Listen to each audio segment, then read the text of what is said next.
Hi everybody! Today this video is all about how we are solving a problem. What's the problem, you ask? Well, if there was a problem, I'll solve it. Love it!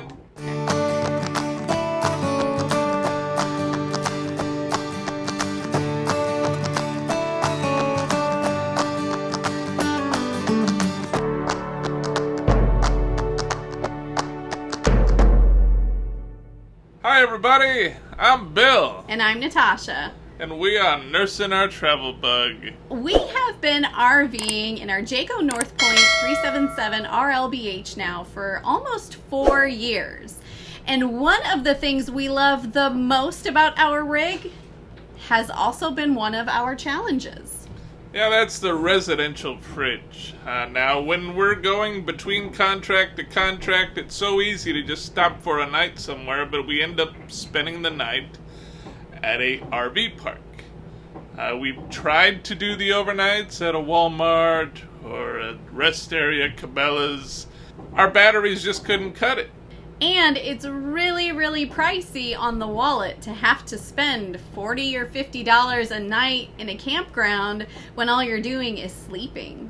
So we're tired of making excuses. We're tired of saying our residential refrigerator is holding us back. We're just gonna go gangbusters! So we have decided to make a little investment in our RV and get ourselves bigger power storage. So what does that really mean? So we didn't go super expensive, but we decided to get 4 AGM batteries. We're upgrading from 2 lead acid batteries. Yeah, we couldn't quite afford the price tag for that lithium battery. So the AGMs are nice because they're right in between and they don't require the maintenance that a lead acid battery does. The cool thing is we ordered them right off of Amazon and they delivered them right here to the RV park. We'll throw in a link for those batteries in the description below. Something else we always pondered was how do we really know the level of our batteries, so we aim to solve that problem as well. So we invested in a Victron battery monitor. This thing is tiny but powerful. Another problem we had to solve once we threw all these batteries into our front storage is, of course with an RV, you bring on the weight, you gotta shed some weight. Weight has always been an issue for us being full-timers. Your stuff weighs a lot, and I feel like we've done a really good job of getting rid of the excess and the things that we don't need. And when we sit on a contract for 3 months at a time, things are, have a way of trickling back into the RV. So we always do a big purge before we move. So now let's get down to it. Let's show you the work we put in to get these batteries in and that monitor hooked up. Since we aren't really experts, we do want to get an expert involved here to make sure we're doing everything right and to provide any technical information that might be important. Of course, we asked our closest RV tech to us personally, and that is Garrett with Diary of a Family, because he is a certified RV tech. When you're doing any kind of battery work, it is paramount that you do not have power going to those batteries. I suggest that you definitely turn off your power at your power pedestal and disconnect the battery using the battery disconnect. It provides just a little bit more safe environment for you to remove those batteries.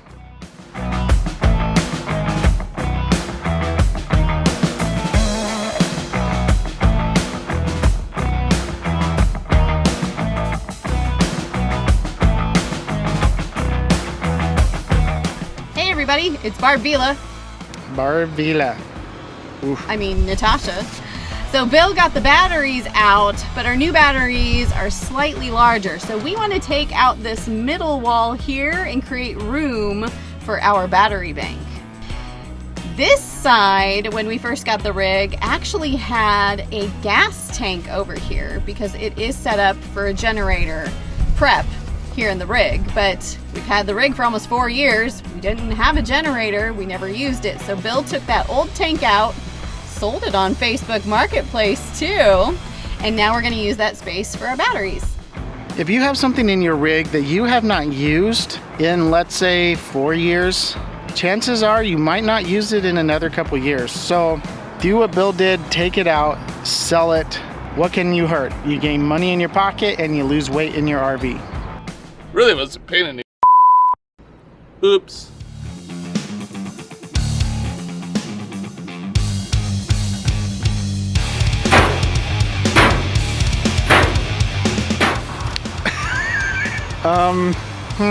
All I can think of is, so I married an axe murderer.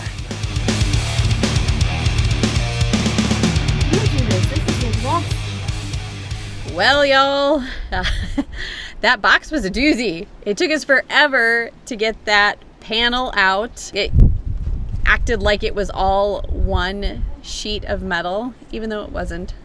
So it was a pistol. Luckily, our friends the Bannisters are parked nearby and they've got some extra tools, so we borrowed their grinder. We sawed that thing out of there. Oh my gosh, that was so fun. So now we have that out. Woo! Oh, calm down there.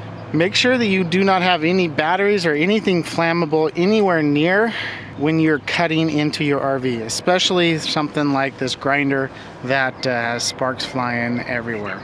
So we have our 4 AGM batteries and we have them put in here. We've got them laid out exactly how we want them. But yeah, now it's taken so long getting that stupid stinking thing out. It is now dark. So we got to get moving.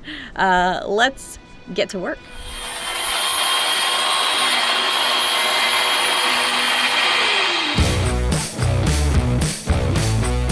Here's a good note when you are planning out how your batteries are going to be laid out.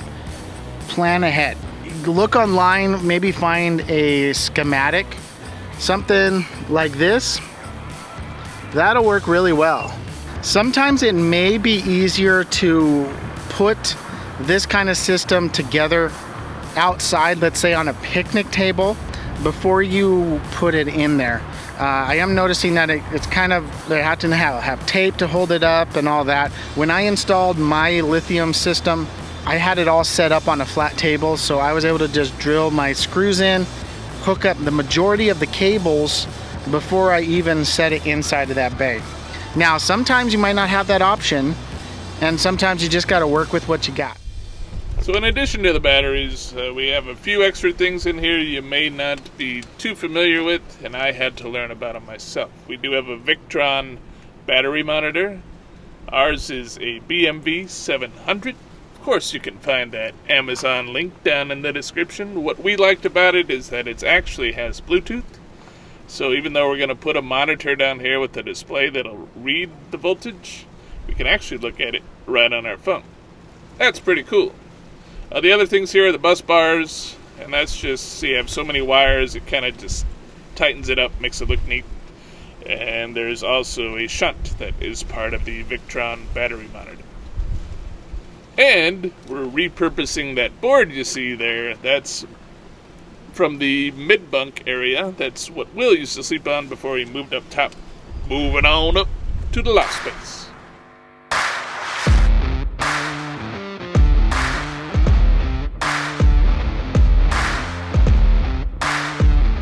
I see that Bill is using looks like an 80 amp fuse. When it comes to fuses, you need to make sure that you size the fuse appropriately for your RV. This is really important because if you have a fuse that's too small, every time you turn on your system, it's going to blow the breaker or it's going to blow a fuse.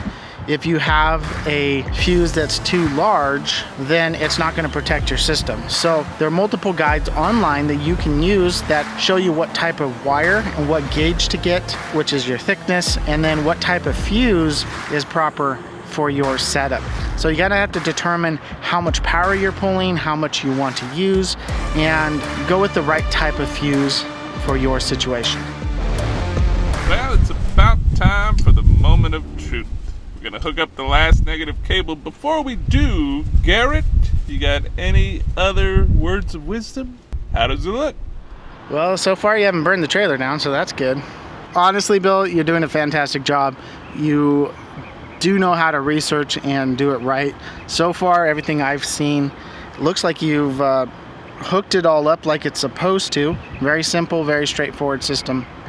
Looks like Bill is doing the right thing. He has the positive ends hooked up first while he's reconnecting his batteries.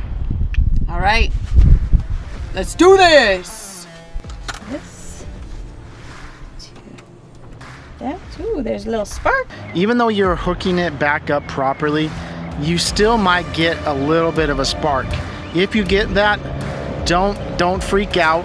It is normal to have a little bit of a spark when you hook up that very last negative terminal into your system. One note when you come to these sealed battery systems, they're not like your car batteries. The posts and the lug nuts and all that hook into the negative and the positive terminals, they kind of screw into the battery. So make sure they're tight, make sure there's no like you can't move it around, but don't over torque it because you'll actually damage the battery. When you're hooking up a battery monitor to your system, it is paramount that you follow the instructions on how to hook that up properly. Like I said, Bill asked me tons of questions regarding how to hook this thing up, and it is the first thing that comes off your negative end on your battery bank.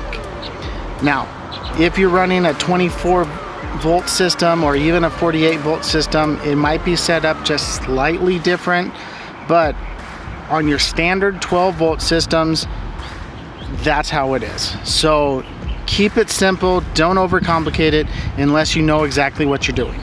How about now, Garrett? One thing I will note is when you are hooking up these type of systems, figuring out how to be as efficient as possible with your cabling is really key.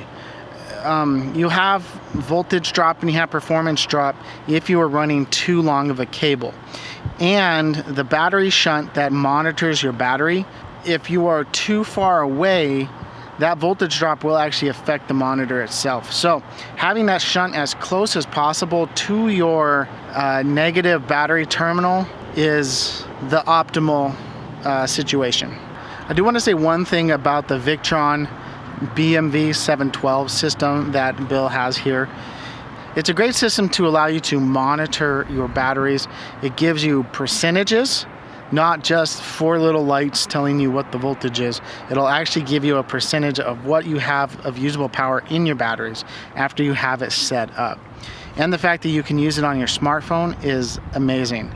There are other options, this isn't the only one, but if you are looking at seriously boondocking or getting any kind of solar system in your RV, then using a Victron system is amazing. Wise words, Garrett. We really appreciate all of your great advice. You're welcome. And for all of you RVers out there, if you are looking at having any kind of work done on your rig, Garrett is the guy for you. We will leave a description down below for all of his mobile RV tech information, as well as a link to Diary of a Family, another great RV channel, of course. Oh, and don't forget RV Media Creators. That is actually a channel that is done just by Garrett, where he shares a lot of the YouTube tips and filming tricks to help you start your own YouTube channel, especially for RVers. Feel free to reach out to us on Diary of a Family. Connect at diaryofafamily.com is our email address. And if you have any issues, by all means, let me know. Because this is such a large country, if our travels cross, then I would be more than happy to help you guys out. So how'd we do? What do you think? Congratulations. But hey, overall, for 2 total amateurs, that wasn't too bad. Really, the biggest thing that gave us the most headache was modifying our storage bay to fit all of the batteries. If that was already modified, if we didn't have to monkey with that stupid panel, this project would be in and out like that. Like many other projects.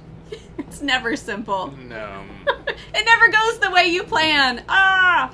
But it worked out in the end, and we're excited to give these a good test on the way to our next contract. Yes. We have invested in harvest hosts, so we're really excited to give them a try. So we will keep you posted as we journey from Phoenix, Arizona to our next contract about how we like the setup, as well as how we're digging boondocking and harvest hosts. So stay tuned for that in future videos. Well, thank you guys so much for watching. If you enjoyed this video or you found it informative, please give it a thumbs up. If you haven't done so already, hit that subscribe button and ring that notification bell, so you can be notified anytime we release a new travel nurse, RV maintenance and DIY, product reviews, or family adventure video. and throw a comment down below. Let us know how we did. Well, thanks so much for watching. I'm Bill, And I'm Natasha, and we are nursing our travel bug. encouraging you to nurse what makes you happy. Happy camping! Happy camping.